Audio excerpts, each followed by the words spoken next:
세계에서 가장 큰 교회, 세계에서 가장 많은 사람들이 모이는 교회가 우리나라에 있는 거 다 아시죠? 예, 여의도 순복음교회입니다. 이 여의도 순복음교회에서 담임 목회하시던 분이 이제 조용기 목사님이라는 분인데, 뭐 지금은 이제 돌아가셨어요. 그분의 이제 간증을 봤는데 간증 영상이에요. 조용기 목사님이 군대 갔다가 부상을 입고 8시간을 수술을 했대요. 8시간 수술을 했는데 수술 후에 그 장에 염증이 들어서 참 고생을 많이 했다는 거예요. 그래서 날 생선 있죠? 이런 걸 뭐 전혀 먹지를 못하고 김치에 뭐 젓갈 종류만 들어간 거를 이렇게 먹었다 하더라도 뭐 몇 시간을 배를 움켜쥐고 막 나뒹굴어야 될 정도로 뭐 그렇게 이 염증 때문에 고생을 많이 했다는 겁니다.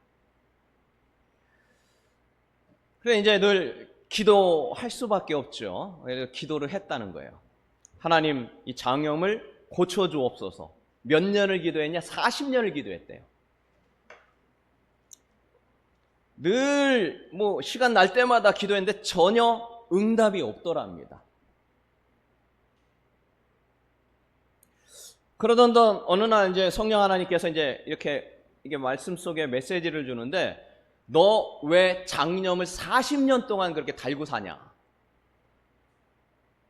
그래서 이 목사님이, 아니 목사님, 제가 매일 기도하고 뭐 이렇게 아플 때마다 기도를 40년을 했는데 아무 응답도 안 해주시고 고쳐주시지 않으셨잖아요. 이렇게 좀 따지듯이 이게 하나님께 이야기했다는 거죠. 왜 그렇게 안 고쳐주셨냐? 근데 이 마음속에 주시는 음성이, 너 그렇게 기도하면 안 된다는 거예요. 기도를 집중적으로 해야지, 그렇게 안 했다는 거예요. 무슨 뭐 가랑비처럼 뭐 살살살살 오는 게 아니라 집중적으로 소나기처럼 기도하라.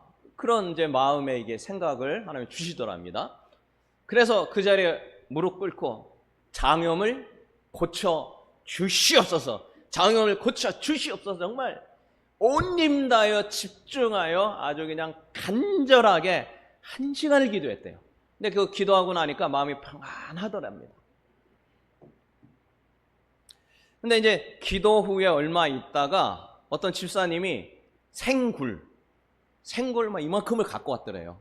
옛날 같으면은 아유, 이 집사님이 날 잡으려고 그러냐, 그냥 막 호통을 쳤을 텐데, 우리 이제 기도한 거 있고 그러니까 먹어봤대요. 근데 그냥 먹기가 좀 그래가지고 약을 좀 사다가 옆에다 이렇게 놓고, 혹시라도 또 그럴 수 있으니까 약을 옆에 놓고 굴을 먹었대요. 근데 정말 안 아프더래요. 하루가 지났는데 안 아파요. 그래서 야, 이것 봐라, 이게 어쩐 일이냐. 근데 사람이 또 의심이 들잖아요. 또 어쩌다 그럴 수도 있으니까 이번에는 그 다음 날 그분 표현이 그래요. 사시미집을 갔대요. 사시미집. 일식씩 그걸 그냥 엄청 먹었답니다. 그랬는데도 하나도 아프지 않았다. 그러면서 하시는 말씀이 그거예요. 한두 번 기도하고 병이 안 낫는다 낙심하지 말라. 인내를 가지고 계속 기도하면 결국 하나님께서 기도의 응답을 이루어 주신다 하면서 그 영상의 그 메시지가 이제 마칩니다. 하나님께서는 끝까지 기도하면 들어주신 줄로 믿습니다. 옆 사람과 한번 이야기합시다.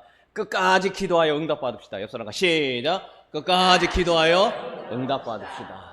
근데 저는 그 얘기를, 간증을 듣고 그런 생각이 들었어요.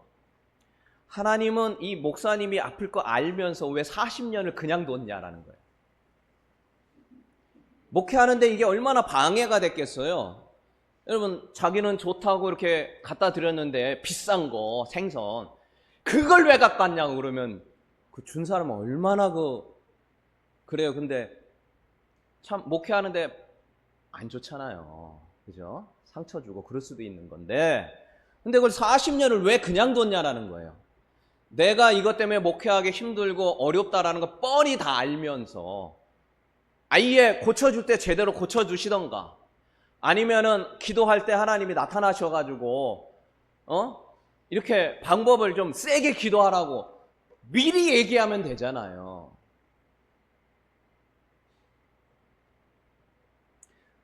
고통스러울 걸 알면서 왜 하나님은 오랜 시간을 기다리시느냐라는 겁니다.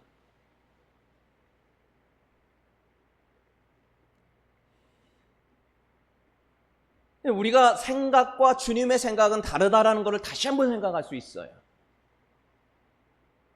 성경에도 보면은 이런 비슷한 경우가 나오죠. 예, 나와요. 그 바울이라는 사람인데, 이 사도 바울이라고 하죠. 사도라는 거는 이제 직분을 얘기해요. 예, 사도 바울이 이름이 아니라 바울이 이름입니다. 사도는 그분의 그 직분이 하던 일. 사도라는 거는 예수님의 직계 제자를 사도라고 얘기해요. 예, 그래서 그 후에는 사도라는 말은 안 써요. 어쨌든 사도 바울, 예수님의 이제 제자였던 바울이라는 사람이 이 비슷한 일이 있었어요. 고린도후서 12장 7절에 보면 같이 한번 읽어볼까요? 시작. 여러 계시를 받은 것이 지극히 크므로 너무 자만하지 않게 하시려고 내 육체에 가시 곧 사단의 사자를 주셨으니, 예, 거기까지만 봅니다. 그러니까 육체의 가지가 있었다라는 거예요. 근데 이제 성경학자들은 이거를 뭐라고 하냐면 만성적인 눈병이다.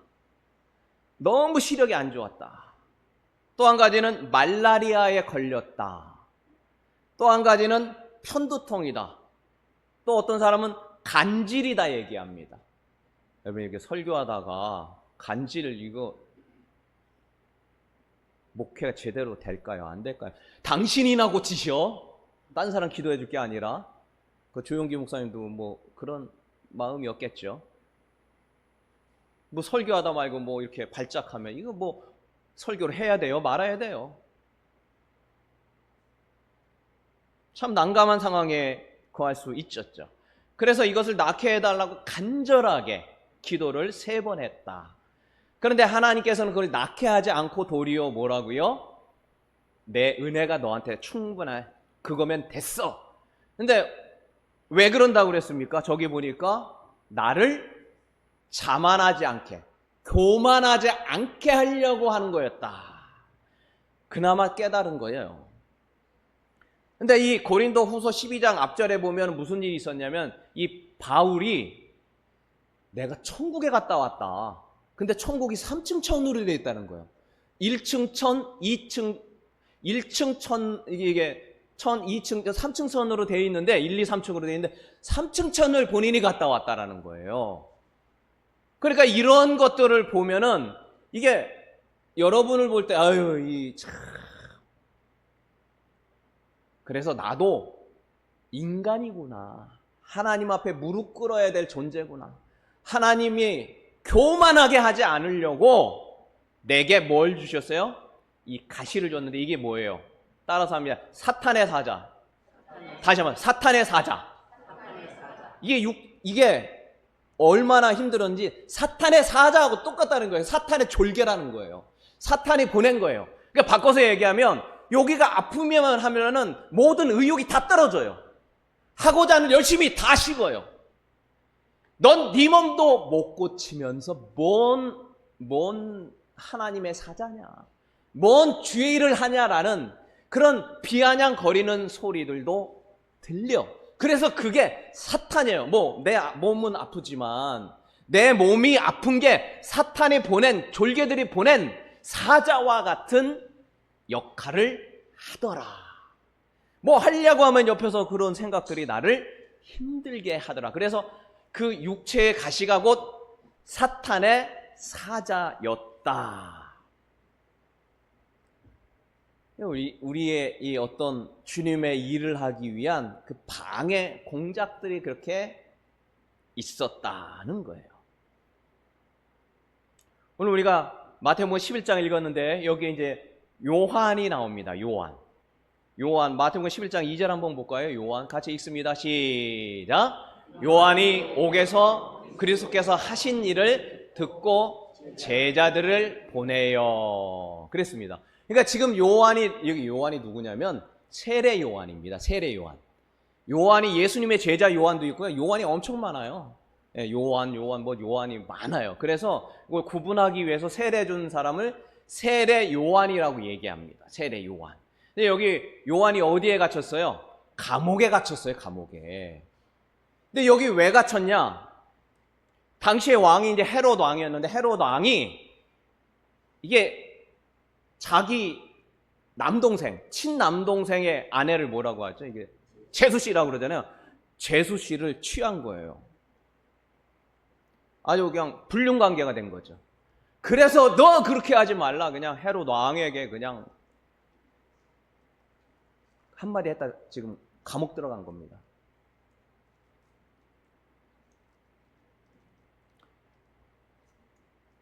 그런데 이제 세례 요한이 옥에 갇혀가지고 제자들을 보내가지고 예수님한테 뭐 물어볼 게 있어서 물어봤는데요. 11장 3절을 한번 볼까요? 아까 읽은 건데 예수께서 시작. 예수께서 여짜오되 오실 그이가 당신이 오니까 우리가 다른 이를 기다려야 됩니까? 그러니까 지금 이 요한은 옥에 갇혀가지고 꼼짝달싹 못하고 있는 상황에서 그 따르던 제자들한테 가서 예수님께 한번 물어봐라. 오실 그이, 그러니까 메시아, 그리스도 메시아가 예수님 맞냐라는 거예요. 그거 한번 물어보라고 보냈어요.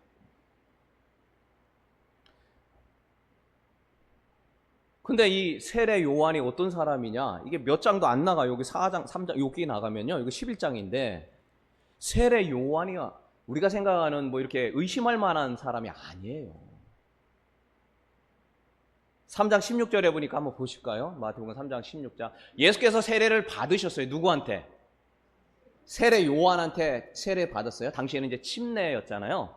물속에 들어 요단강에 가가지고 들어갔다 나왔는데 물에서 올라오는데 하늘이 열리고 하나님의 성령이 비둘기같이 내려와 자기 위에 임함을 보던 17절. 하늘로부터 소리가 있어 말씀하되 이는 내 사랑하는 아들이요 내 기뻐하는 자라는 걸 누가 봤어요?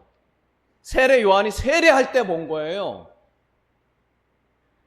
여러분, 하늘이 열렸다는 게 뭐 어떤 거냐? 그럼 뭐 열렸나 보다, 뭐 반쪽이 이렇게 됐나 하는 건데 성경에 보면 하늘이 열렸다는 게 가끔 이게 나오는데 에스겔 1장 1절에 보면 하늘이 열리며 하나님의 모습이 내게 보이니, 하늘이 열렸다는 건 우리가 육안으로 주님을 볼 수가 없어요. 영이기 때문에. 근데 그분이 보인 거예요. 하나님이 보여 있는 거예요. 뭐가? 하늘이 열리며. 이거 참 놀라운 일 아니에요? 지금 하늘이 열리는 것도 놀라운데 하늘이 열리면 에스겔이 하늘이 열려 하나님을 봤어요. 사도행전 7장 55, 56절에 보면 스데반이 순교할 때 돌에 맞아 죽거든요. 근데 그때 또 하늘이 열려요. 근데 그때 어땠냐면 하나님의 영광과 예수께서 하나님의 우편에 서 계신 것을 누가 보았냐? 스데반이 봤다고 나와요. 그러니까 지금 하늘이 열렸다라는 거는 세례를 주고 침례를 주고 예수님만 준 게 아니거든요. 막 죄 용서받기로 오면 다 침례 준대. 근데 올라오는데 하늘이 열리는 걸 본 거예요. 누가? 세례 요한이요. 거기다 성령이 비둘기같이 임하고 하늘에서 소리가 들렸어요. 이는 내 사랑하는 아들이요 내 기뻐하는 자리라는 이 음성을 직접 들었죠. 게다가 그 사람은 아주 거짓된 신앙의 지도자였던 바리새인과 사두개인 뭐 이런 사람들 향해서 이 독사의 자식들아 회개에 합당한 열매를 맺어라 그렇게 외치던 사람이에요. 그리고 예수님은 성령과 불로 세례를 베푸실 것 이렇게 얘기하던 사람이 이게 몇 장 앞에만 좀 가면 거기 얘기하던 사람이 세례 요한이에요. 오늘 지금 감옥에 갇혀가지고 지금 어떻게 하고 있어요? 내가 말하던 그분이 예수님이 그리스도 메시아 맞냐라고 지금 또 묻고 있는 거예요. 이 짧은 사이에 세례 요한이 너무 낙담이 된 거예요. 믿음이 너무 떨어졌어요. 이 독사의 자식들아 말하던 말은 도대체 다 어디 간 거예요? 연약하기 짝이 없는 유약한 세례 요한의 모습으로 바뀐 거죠. 왜 그랬는지는 잘 모르겠지만 전후 상황을 살펴보면은 이 세례 요한은 자기가 생각하던 메시아의 예수님과 행동하는 게 다른 거예요. 그러니까 예수님은 어떤 뭐라 그럴까 그 성령과 불로 막 이런 거를 주면서 막 뭐 이렇게 안 하고 뭐 다른 행동을 했다라고 본인이 판단할 때에 그게 또 보였고, 그리고 이 의심이 생기는 거예요.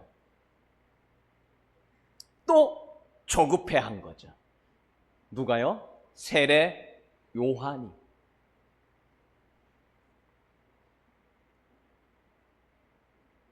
근데 한 가지 또 더 있어요. 이게 뭐냐면 세례 요한하고 예수님하고 무슨 관계일까요?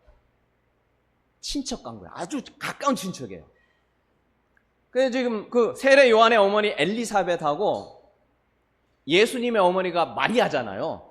부부분이 얼마나 친했는지 아이를 낳기 위해서 마리아가 엘리사벳 집에 가가지고 오랫동안 지낼 정도로 아주 친분이 가까워요. 그러니까 그 자녀들도 굉장히 가깝다는 걸 알 수 있겠죠. 근데 상황을 보니까 신방을 감옥에 갇혔는데도 단 한 번도 안 갔어요. 우리가 감옥 갇히면 그래도 한 번은 가볼 법 하잖아요. 가까운 친척에 갇혔으면. 한 번도 안 갔어요.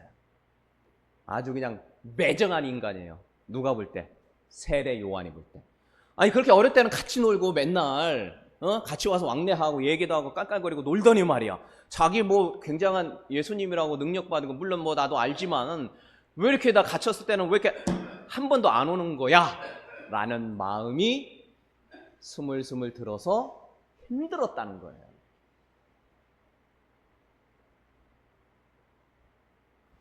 예수님은 한 번도 찾아가지 않은 겁니다. 그런데 한 가지 또 더 놀라운 건 뭐냐면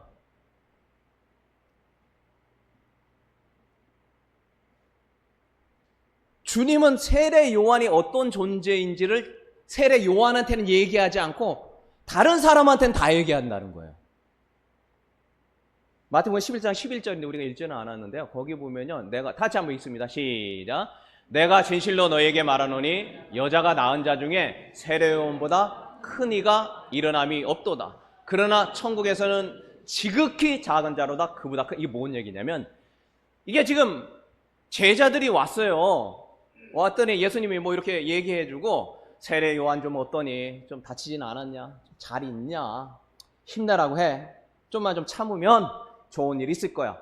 이렇게 얘기하면 되잖아. 그런 얘기 단 한마디도 안 했어요. 누구에게? 제자들에게도 안 하고 그 세례 요한한테도 하지도 않고.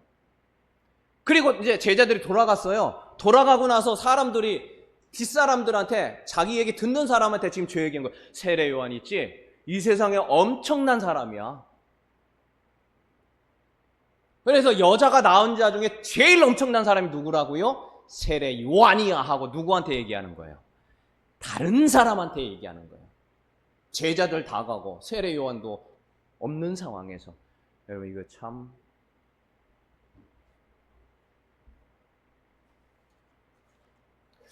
우리가 이런 것들을 보면서 왜 이렇게 하셨을까?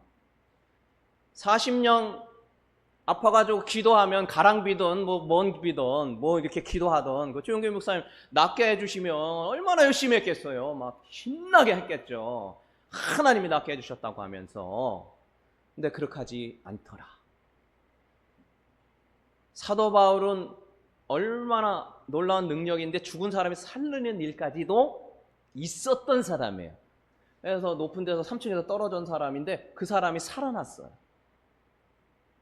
누가? 그 바울이, 사도 바울이 기도하고.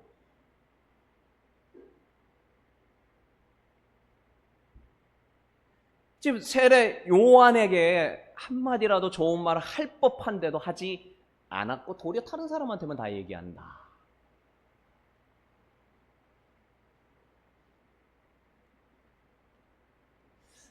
뭐 여러 가지 이유를 댈 수 있지만 이게 딱 한 가지만 하면 세례 요한의 믿음을 성장하게 하기 위한 것이었다는 거예요. 지금 감옥과 환경과 여건과 여러 가지 여건상 믿음이 너무 낙후가 되어 있던 그 세례 요한. 그 사람은 결국 어떻게 죽는지 혹시 아시나요? 세례 요한이? 목이 잘려 순교해요. 목이 잘려 순교합니다. 얼마 안 가요. 그러니까 주님께서는 이 땅에서 인정받고 이 땅에서 잘된 거를 보는 게 아니라 그 사람이 세례 요한이 천국에서 큰 자가 되게 하기 위한 방법이었다는 것이죠. 이거는 그 사람이 어이구 잘했다, 어이구 잘했다, 어이구 잘했다 해서 되는 게 아니에요. 이 땅에 고난같이 보이지만 그거는 주님의 천국에 가서 가장 큰 믿음의, 가장 큰 선교 사역의 가장 큰 능력을 나타내는 이 땅에서의 잘 되는 것이 아니라 죽고 난 이후에 천국에서 큰 자가 되기 위한 주님의 방편이었다는 것이죠. 정말 우리가 믿음 좋다라는 게 뭘까요? 하나님 우리가 믿음 좋아서 어떻게 하는 걸 원하는 거예요. 내 행동이 어떻게 되기를 원하는 걸까요? 여러분의 궁극적인, 저의 궁극적인 믿음의 성장의 단계는 어떤 걸까요? 물론 뭐 예수님처럼 되는 건데 이 궁극적 성장의 단계가 뭐냐면 종말 신앙입니다. 인생은 끝이 있다는 것과 죽으면 주님의 나라에 간다라는, 그래서 이 땅에 그냥 아무 어떤 이거 이렇게 되는 거예요. 이거 조금 이거 그 믿음의 수준까지 오르기를 원해요. 얼마 전에 그 넷플릭스에서 하는 지옥이라는 그걸 봤어요. 근데 그게 19세, 저 웬만하면 영화를 보더라도 19세를 안 보거든요. 이게 막 너무 잔인하고 선정적이고 그래가지고 웬만하면 안 봐요. 근데 이게 또 19세예요. 그 제목이 또 지옥이에요. 이거 얼마나 보고 싶겠냐고요. 제가 모르고 있다가 이렇게 봤는데, 거기 보니까 고지라고 아세요? 이거 보신 분 알겠죠? 당신 언제 죽어. 당신 내일 모레 몇 시에 죽어. 막 다 알려줘요. 누가 하여튼 사탄이 알려주는 이거게 왕 나타나가지고 죽어. 그런데 그날 진짜 죽는 거예요. 그 제가 그걸 보면서 야, 하나님이 그렇게 해주면 얼마나 좋을까. 당신 언제 죽으니까 준비해. 그러면 이 사람이 맨날 종말 신앙이야. 얼마나 기도를 많이 할까. 그리고 죽으니까 이 땅에 뭔 소용이에요 이거. 이거 있던 없던 그리고 좀 아프면 어때? 주님 나라 가는데 좀만 지나면 그때까지만 기다리면 되잖아요. 그래서 저걸 보고 또 많은 사람들은 깨달았으면 좋겠다 그런 생각도 들고 참 그래요. 그러나 하나님께서는 우리에게 이 믿음이라고 하는 것, 종말을 믿음으로 받고 그 삶의 현장 속에서 내가 그것으로 받아들였을 때 그 삶이 달라져요.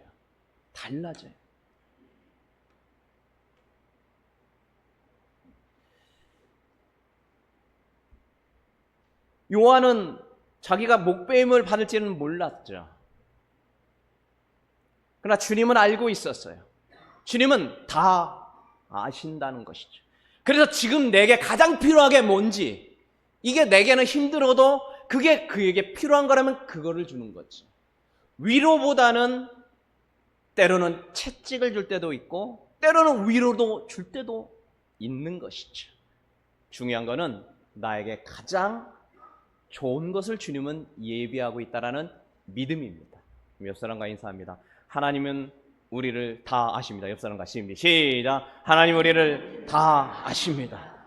아시는 그 하나님께서 우리에게 최선의 것을 해주실 줄로 믿습니다. 우연히 그 만나교회 김병삼 목사님 그 영상을 우연히 이제 보게 됐는데, 이분이 이거 만나교회가 한 10,000명 이상 모이면 굉장히 큰 교회예요. 굉장히 큰 교회인데 이 교회가 아시는 분은 아시고 모르시는 분은 모르실 텐데 세습한 교회예요. 아버지가 세운 교회에 아들이 간 교회. 그래서 제가 약간 거시기했어요. 좀 이렇게 아버지가 일르고 놓은 거 그냥 숟가락만 얹어 약간 좀 제가 못 가니까 괜히 그런 거죠 제가 갔으면 그럴 수도 있지 그럴 텐데 제가 못 가니까 그래 좀 그랬는데 제가 이 영상을 보고 좀 생각을 달리 했어요. 그 딸이 수십 년을 장애를 갖고 있는 딸이 지금 있대요. 딸이. 근데 이 딸이 선천적으로 그렇게 장애를 가진 게 아니라 후천적으로 어릴 때 이렇게 장애를 가졌는데 병원에 갔더니 뭐 죽느냐 사느냐 했는데 이 약물 부작용 때문에 지적 장애를 갖게 돼서 지금까지 지적 장애. 그 아이 때문에 하나님 앞에 늘 지금도 기도한대요. 볼 때마다 그냥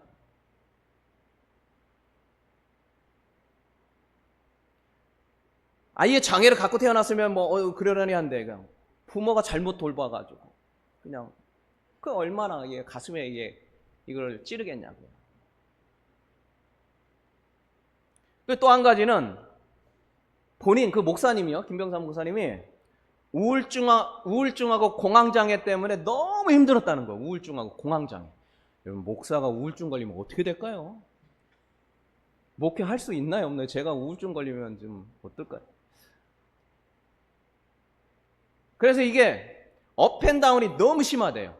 좋을 때는 그냥 막 뒀다가도 뚝 떨어가지고도 막 완전히 무기력해진대. 누가? 그 목사님이요.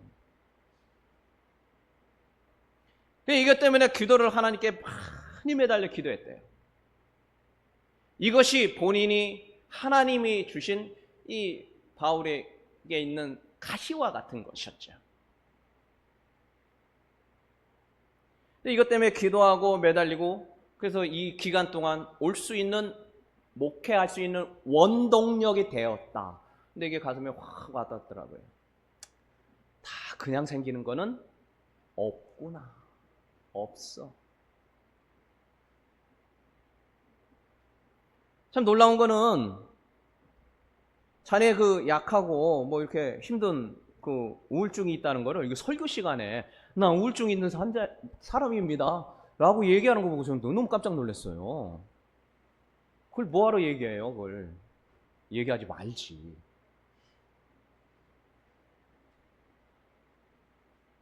저는 있을까요? 없을까요? 그걸 뭐하러 얘기하냐고요.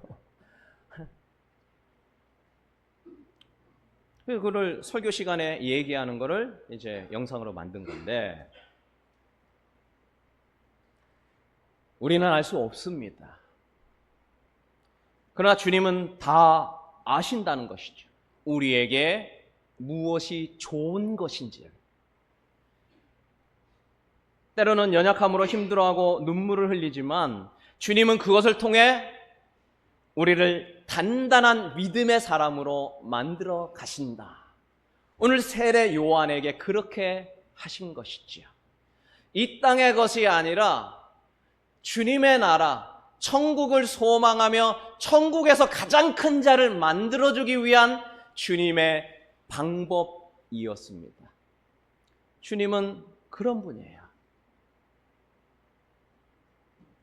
뭐 지금은 어떤지 모르겠는데 그 원양어선 옛날에는 그 이렇게 냉동시키고 그런 게 없어가지고 원양어선 한번 가면 뭐 며칠 몇 달 있는다는데 이게 고기를 잡으면 싱싱하게 와야 되는 다 죽어서 오니까 이거를 어떻게 싱싱하게 해올까? 그걸 발견했다고 하잖아요. 이거 한 번씩 들어보지 않았나요? 그 물고기 있으면 그 물고기의 천적 물고기를 그 집안에 상어나 뭐 다랑어 같이 큰 물고기. 그러면 그거 피해가지고 막 살하려고 그냥 막 왔다 갔다 하느라고 고기들이 몇 달을 지나도 싱싱하게 해가지고 거기까지 갈 수 있었다. 같은 거예요. 우리가 이것 때문에 내가 막 힘든 것 같지만 그것 때문에 우리는 더 싱싱해진다. 말씀을 마칩니다. 우리는 이 땅을 살아가면서 세례 요한과 같이 힘겨운 일을 만날 수가 있습니다.